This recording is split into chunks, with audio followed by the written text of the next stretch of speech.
महत्वपूर्ण सामान्य ज्ञान प्रश्नों की सीरीज में आपका हार्दिक स्वागत है। महत्वपूर्ण सामान्य ज्ञान, पढ़ाई और व्यक्तित्व विकास संबंधी जानकारी के लिए हमारे चैनल को सब्सक्राइब अवश्य करें। तो चलिए आज का सामान्य ज्ञान शुरू करते हैं। आज का पहला प्रश्न है, एशियन डेवलपमेंट बैंक का मुख्यालय कहाँ है? एशियाई विकास बैंक का मुख्यालय कहाँ है? तो इसका आंसर है मनीला। मनीला ये फिलीपींस की राजधानी है। एशियन डेवलपमेंट बैंक यानी एडीबी की स्थापना हुई थी 1966 में और वर्तमान में इसमें 68 सदस्य हैं। इसी तरीके से एक और प्रश्न पूछा जाता है, विश्व बैंक यानी वर्ल्ड बैंक की स्थापना कब हुई? तो वर्ल्ड बैंक की स्थापना हुई थी 1944 ईस्वी में और वर्ल्ड बैंक का मुख्यालय है वाशिंगटन डीसी। वाशिंगटन डीसी जो कि संयुक्त राज्य अमेरिका की राजधानी है। अगला प्रश्न, लोकमान्य किस व्यक्ति का लोकप्रिय उपनाम है? लोकमान्य किस व्यक्ति का लोकप्रिय उपनाम है? तो इसका आंसर है बाल गंगाधर तिलक। बाल गंगाधर तिलक स्वाधीनता संग्राम सेनानी थे और कांग्रेस में गर्म दल के नेता थे। इनके बारे में एक प्रसिद्ध कथन पूछा जाता है। इनका प्रसिद्ध कथन है, स्वराज मेरा जन्मसिद्ध अधिकार है, मैं इसे लेकर रहूँगा। स्वराज मेरा जन्मसिद्ध अधिकार है और मैं इसे लेकर रहूँगा। इनके दो प्रसिद्ध अखबार हैं, मराठा और केसरी। मराठा और केसरी दो इनके प्रसिद्ध अखबार भी हैं। अगला महत्वपूर्ण प्रश्न, विश्व युवा दिवस कब मनाया जाता है? विश्व युवा दिवस कब मनाया जाता है? तो इसका उत्तर है 12 अगस्त। विश्व युवा दिवस मनाया जाता है 12 अगस्त को। और यहाँ से एक और प्रश्न पूछा जाता है, राष्ट्रीय युवा दिवस कब मनाया जाता है? तो इसका आंसर है 12 जनवरी। राष्ट्रीय युवा दिवस 12 जनवरी और राष्ट्रीय युवा दिवस स्वामी विवेकानंद की याद में मनाया जाता है। स्वामी विवेकानंद की जन्म तिथि पर मनाया जाता है राष्ट्रीय युवा दिवस। अगला प्रश्न, रत्नावली पुस्तक की रचना किसने की? रत्नावली पुस्तक की रचना किसने की? तो इसका उत्तर है हर्षवर्धन ने। हर्षवर्धन, इन्होंने 3 नाटक लिखे हैं, नागानंद, रत्नावली और प्रियदर्शिका। हर्षवर्धन पुष्यभूति वंश के थे और इनके समय चीनी यात्री वैनसांग भारत आए थे। तो ये हर्षवर्धन के बारे में कुछ महत्वपूर्ण बातें हैं जिनको आप याद रखिएगा। अगला प्रश्न, ब्रह्म समाज की स्थापना किसने की? ब्रह्म समाज की स्थापना किसने की? तो इसका उत्तर है राजा राम मोहन राय ने। और यहाँ से प्रश्न बनता है कि ब्रह्म समाज की स्थापना कब हुई? तो इसका उत्तर है 1828 ईस्वी में। राजा राम मोहन राय भारत में पुनर्जागरण के पिता माना जाते हैं। भारत में पुनर्जागरण के पिता राजा राम मोहन राय। और राजा राम मोहन राय सती प्रथा के प्रबल विरोधी थे और इनके प्रयासों से ही 1829 में तत्कालीन governor general Lord William Bentinck ने सती प्रथा पर प्रतिबंध लगाया था। तो यहाँ से कई प्रश्न बनते हैं। राजा राम मोहन राय सती प्रथा के विरोधी थे और इनके प्रयासों से ही सती प्रथा पर प्रतिबंध किसने लगाया? तो इसका आंसर है लॉर्ड विलियम बेंटिक ने 1829 में प्रतिबंध लगाया था।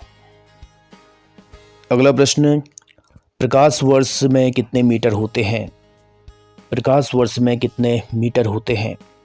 हम जानते हैं कि प्रकाश वर्ष दूरी मापने का मात्रक है और एक प्रकाश वर्ष एक वर्ष में प्रकाश द्वारा चली गई दूरी के बराबर होता है।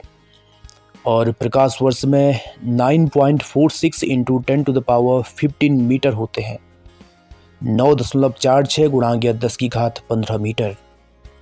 यहाँ से अन्य प्रश्न बनते हैं, प्रकाश की चाल कितनी होती है? तो प्रकाश की चाल होती है 3 लाख किलोमीटर प्रति सेकंड।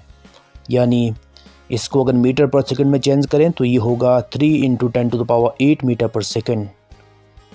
एक और प्रश्न बनता है, पारसेक इकाई किस चीज़ की है? तो पारसेक दूरी मापने की इकाई है। पारसेक लंबाई का सबसे बड़ा मात्रक भी है और एक पारसेक में 3.26 प्रकाश वर्ष होते हैं। 3.26 प्रकाश वर्ष।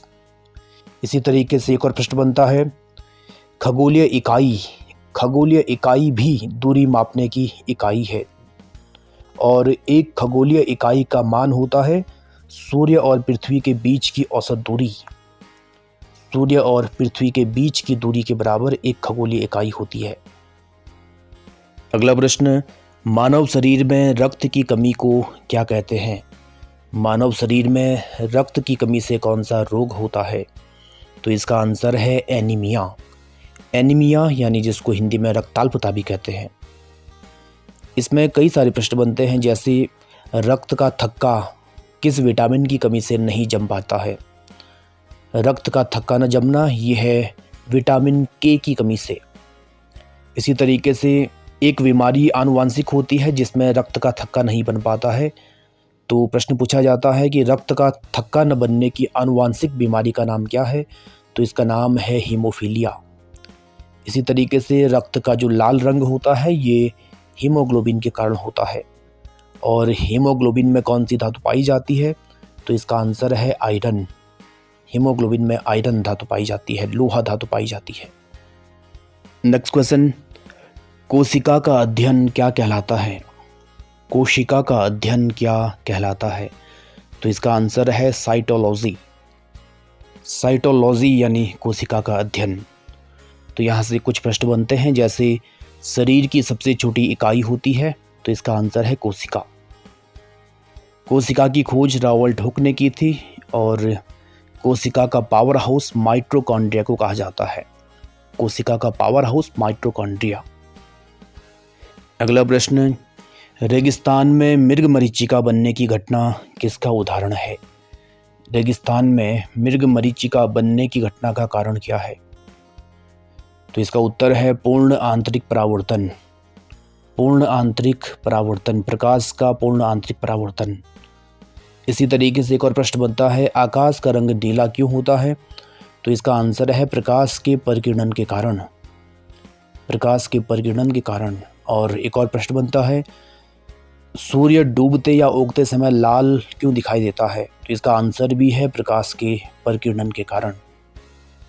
और हम जानते हैं कि जो सूर्य का श्वेत प्रकाश होता है वो कितने रंगों से मिलकर बना होता है? तो इसका आंसर है 7 रंग। और इंद्रधनुष में यही 7 रंग होते हैं।